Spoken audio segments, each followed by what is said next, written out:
Welcome to Big TV digital live breaking news చూస్తున్నాం. భయపడినట్లే జరిగింది. ఇప్పటికే ఇండియాలో 3 హెచ్ఎంపీవీ కేసులు నమోదైనట్లు తెలుస్తుంది. అయితే 2 కేసులు బెంగళూరులో, ఒక కేసు కూడా మొత్తం అహ్మదాబాద్ లో కూడా నమోదైనట్లు తెలుస్తుంది. అయితే ఈ 3 కేసులు కూడా చిన్న పిల్లలకి ఎఫెక్ట్ అయినట్లు తెలుస్తుంది. హెచ్ఎంపీవీ పాజిటివ్ గా నిర్ధారణ అయినట్లు తెలుస్తుంది. హెచ్ఎంపీవీ కేసు ఎక్కువగా 11 ఇయర్స్ లోపున్న పిల్లలకే ఎక్కువ దీనికి బాధితులు 11 ఇయర్స్ లోపున్న పిల్లలే దీనికి ఎక్కువ ప్రధానంగా కూడా బలవడానికి కారణాలు ఉన్నట్లు కూడా వైద్య అధికారులు తెలియజేస్తున్నారు. దీనికి ముఖ్య కారణాలుగా కూడా దగ్గు, జ్వరం, ముక్కు కారడం వంటివి కూడా ప్రధాన లక్షణాలుగా వైద్య అధికారులు తెలియజేస్తున్నారు. అయితే ఈ లక్షణాలు బయటికి కనిపించడానికి దాదాపు 3 నుంచి 6 రోజులు టైం పట్టే అవకాశాలు ఉన్నట్లు కూడా డాక్టర్స్ చెప్తున్నారు. మాస్కులు ధరించాలి అంటూ కూడా ఇప్పటికే హెచ్చరికలు జారీ చేస్తున్నారు. మళ్ళీ లాక్డౌన్ రోజులు వస్తాయా అన్న భయాలు కూడా ఎంతో మందిలో మెదులుతున్నాయి. అయితే చైనాలో రోజు రోజుకి కూడా కేసులు పెరుగుతున్న నేపథ్యంలో ఇండియాలో కూడా ప్రస్తుతం 3 కేసులు నమోదయ్యాయి. దీంతో ఇక్కడ కూడా ఎంతో మంది ప్రజలు భయాందోళనకు గురవుతున్నారు. అయితే కోవిడ్-19 ఫ్లూ, ఇతర శ్వాసతో రుగ్మతలకు పోలి ఉంటుంది హెచ్ఎంపీవీ అని కూడా డాక్టర్స్ చెప్తున్నారు. జ్వరం, దగ్గు, ముక్కు కారడం, గొంతు నొప్పి వంటివి ఈ లక్షణాలు ఉంటాయని కూడా వైద్య అధికారులు తెలియజేస్తున్నారు. వైరస్ తీవ్రత ఎక్కువగా ఉన్న వారితో బ్రాంకైటిస్, నిమోనియాకు కూడా దారితీయొచ్చని చెప్తున్నారు. అయితే ఇన్ఫెక్షన్ సోకిన 3 నుంచి 6 రోజుల్లోగా ఈ లక్షణాలు బయటపడతాయని కూడా డాక్టర్స్ తెలియజేస్తున్నారు. చిన్నారులు, వృద్ధులు, రోగ నిరోధక శక్తి ఎవరికైతే తక్కువ ఉంటుందో 11 ఇయర్స్ లోపు చిన్నారులకు కూడా ఈ వ్యాధి సోకే అవకాశాలు ఎక్కువ ఉన్నట్లు కూడా వైద్య అధికారులు తెలియజేస్తున్నారు. అయితే ఈ వ్యాధి ఎక్కువగా తుమ్ములు, దగ్గు వల్ల వెలువడే తుంపర్ల నుంచి, అలానే వైరస్ బారిన పడిన వారికి సన్నిహితంగా మెలగడం, బాధితులను తాకి ఆ చేతులతో ముక్కు, కాళ్ళు, నోటిని తాకినప్పుడు కూడా ఈ వైరస్ ఎక్కువ ప్రభావితం చేసే అవకాశాలు ఉన్నట్లు కూడా డాక్టర్స్ తెలియజేస్తున్నారు. అయితే ఇది ఎలా నివారించుకోవాలి అనే కూడా సందేహాలు చాలా మందికి ఉండొచ్చు. అయితే చేతుల్ని తరచూ సబ్బుతో కడగడం, కనీసం 20 సెకండ్ల పాటు కూడా కడుక్కొని అలానే చేతులను శుభ్రం చేసుకుంటూ నోరు, ముక్కు, కాళ్ళు తాకకుండా శానిటైజర్ యూజ్ చేస్తూ బహిరంగ ప్రదేశాల్లో మాస్క్ ధరిస్తూ వైరస్ బారిన పడితే బయట పడొచ్చు అని కూడా డాక్టర్స్ తెలియజేస్తున్నారు. మరి ఇదే అంశానికి సంబంధించి పూర్తి డీటెయిల్స్ ఇప్పుడు డాక్టర్ తెలియజేస్తారు. అదొకసారి ఇప్పుడు చూద్దాం. అనేది మనకు చైనాలో అనేది పదం వినబడుతుంది. బట్ చైనాలో కాకుండా అన్ని చోట్ల కూడా ఉంది, ప్రపంచవ్యాప్తంగా కూడా ఇప్పుడు ఉంటుంది. ఎందుకు నేను ఈ పదం యూజ్ చేస్తున్నానంటే 2001లో ఈ వైరస్ని కనుక్కున్నారు. ఈ వైరస్ చేస్తుంది, ఈ విధంగా వస్తుంది.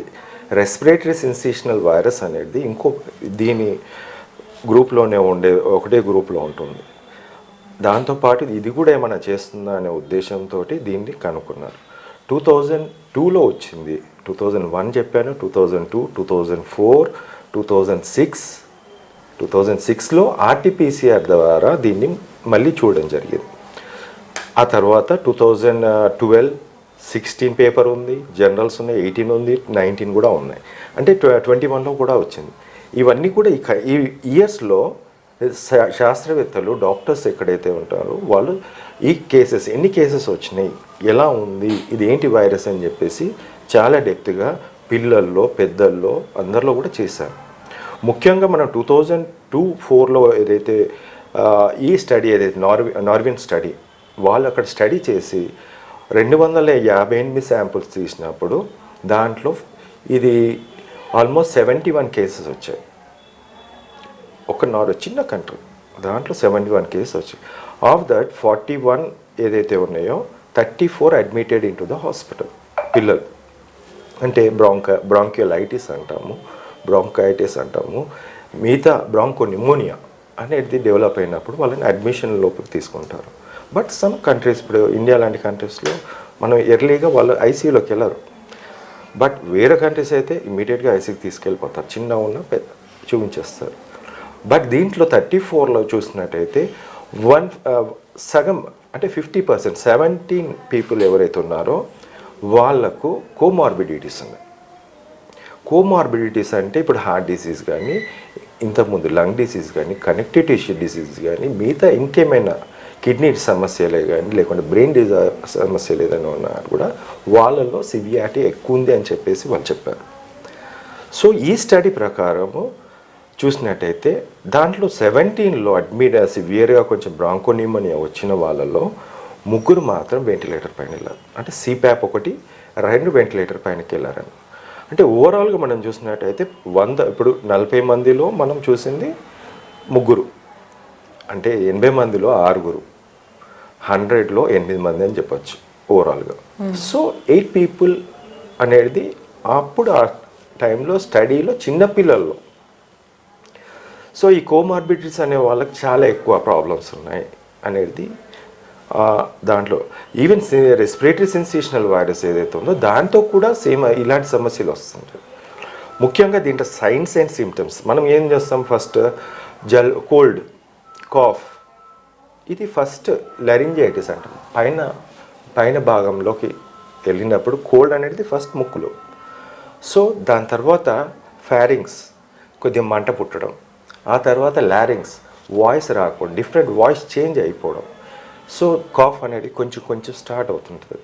ఈ టైం 1-2 డేస్ టైంలో ప్రికాషనరీగా తల్లిదండ్రులు కంపల్సరీ డాక్టర్ కన్సల్ట్ చేయాల్సింది. కోరి తెచ్చుకోవడం అంటాము, మామూలుగా షేక్ హ్యాండ్ ఇచ్చి, లేకుంటే దగ్గున్న వాడి దగ్గరికి వెళ్ళి, because you have to avoid all those things. Mask పెట్టుకోవడం, షేక్ హ్యాండ్ ఆపడం, లేకుంటే ఎనీథింగ్.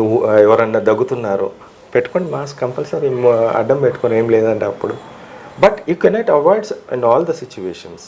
ఇప్పుడు ఒక తల్లికే వచ్చింది, బిడ్డకి వచ్చే ఛాన్స్ ఎక్కువ ఉంటుంది, మాస్క్ పెట్టుకోమని చెప్పాలి, పాలిస్తుంది కాబట్టి. ఇప్పుడు ఎవరికన్నా ఇంట్లో వాళ్ళకి వచ్చింది, బాబు నువ్వు దూరం ఉన్నాయన్నా, కొద్ది చిన్న పిల్లలు ఉన్నారని చెప్పేసి you can avoid that one. అనవసరంగా సినిమాల్లో థియేటర్లో పోయి, లేకుంటే రద్దీ అయిన ప్రదేశంలో బస్లో కానీ ట్రావెల్ బాగా లేకుండా ట్రావెల్ చేయడము, లేకుంటే ఎవరికన్నా ఉన్నా కూడా మనకు వచ్చే ఛాన్స్ ఎక్కువ ఉంటుంది. ముఖ్యంగా వైరస్కి, బ్యాక్టీరియాకి మనం చూసినట్టయితే కోల్డ్ అనేది బ్యాక్టీరియాలు చాలా తక్కువ. సెకండ్, ఈ బాడీ పెయిన్స్, వీక్నెస్, నేను నడవలేకపోతున్నాను, అది అలాంటి ఒక్క పదం వినబడ్డా అది వైరల్ ఇన్ఫెక్షన్. హై సిఆర్పి ఇన్వెస్టిగేషన్లో దట్ ఈజ్ ఇండికేటివ్.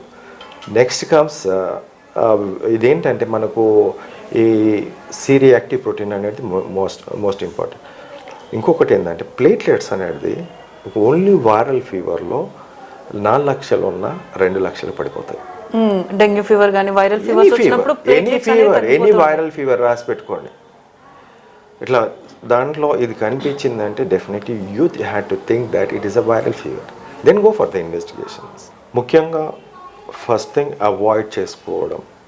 ఎవరన్నా దగ్గుతున్నా వాళ్ళని మీ పిల్లల దగ్గర రానియకుండా చూసుకోండి, పెద్దల దగ్గర రానియకుండా చూసుకోండి. ఈవెన్ నేను కూడా చాలా కాఫ్ ఉంది, ఫీవర్ ఉంది అంటే నేను వెళ్ళను, దూరం నుంచి బాగా చెప్తాను. బట్ అలాంటి ఫస్ట్ పాటించాలి. నెక్స్ట్ మాస్క్ అనేది కంపల్సరీ పెట్టుకోవాలి. పిల్లలు కూడా, చిన్నపిల్లల మీద ఎఫెక్ట్ ఎక్కువ ఉంటుంది, పెద్దవాళ్ళ ఎఫెక్ట్ ఎక్కువ ఉంటుంది. బట్ ఆల్రెడీ కోమార్బిడ్ కండిషన్స్లో చాలామంది కోవిడ్ వల్ల డ్యామేజ్ అయిన వాళ్ళు ఉన్నారు, వాళ్ళు కూడా మాస్క్ పెట్టుకొని వెళ్ళాల్సిన అవసరం ఉంది. సెకండ్, మంచి proper diet, high protein use, మంచి డైట్ తీసుకోవడం వల్ల ఇమ్యూనిటీ పెరుగుతుంది, ఎటువంటి సమస్య రాదు. థర్డ్, ఇక నేను ప్రోటీన్ డైట్ అంటున్నాను ఎందుకంటే వైరస్ ప్రోటీన్, హై ప్రోటీన్ ఏదైతే వైరస్ మన బాడీలో ఎంటర్ కాగానే వైరస్ ప్రోటీన్ అనేది తీసేసుకుంటుంది బాడీలో.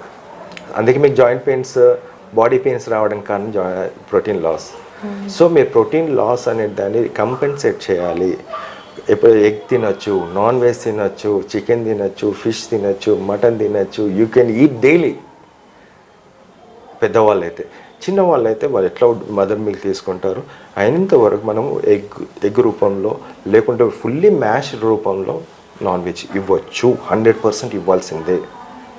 నెక్స్ట్ కమ్స్ ద ట్రీట్మెంట్ ఉంది, అన్ని వైరస్కి కూడా ఉంది.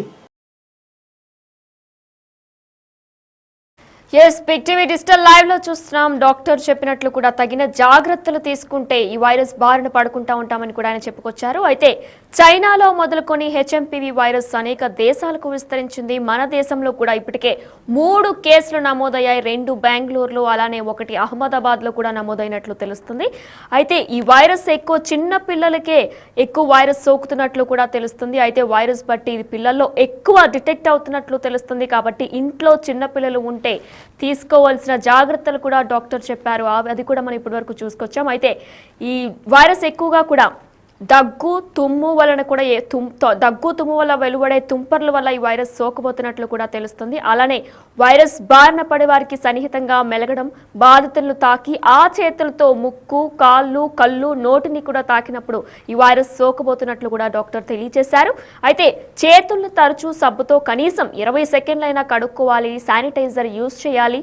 అలానే చేతులు శుభ్రంగా చూసుకుంటూ నోరు, ముక్కు, కళ్ళును కూడా తాకకుండా ఎక్కడైనా పరిసరాలు పక్కన తాకి వెంటనే మళ్ళీ చెయ్యిని, నోరుని, ముక్కుని కూడా తాకకుండా ఉండమని కూడా డాక్టర్ చెప్పింది మనం ఇప్పటి వరకు చూసాం. అయితే బహిరంగ ప్రదేశాల్లో కూడా మాస్క్ ధరించడం కూడా చాలా మంచిది అని కూడా ఆయన చెప్పుకొచ్చారు. వైరస్ బారిన పడితే బయట ఎక్కువ తిరగొద్దు అని కూడా డాక్టర్స్ సూచిస్తున్నారు.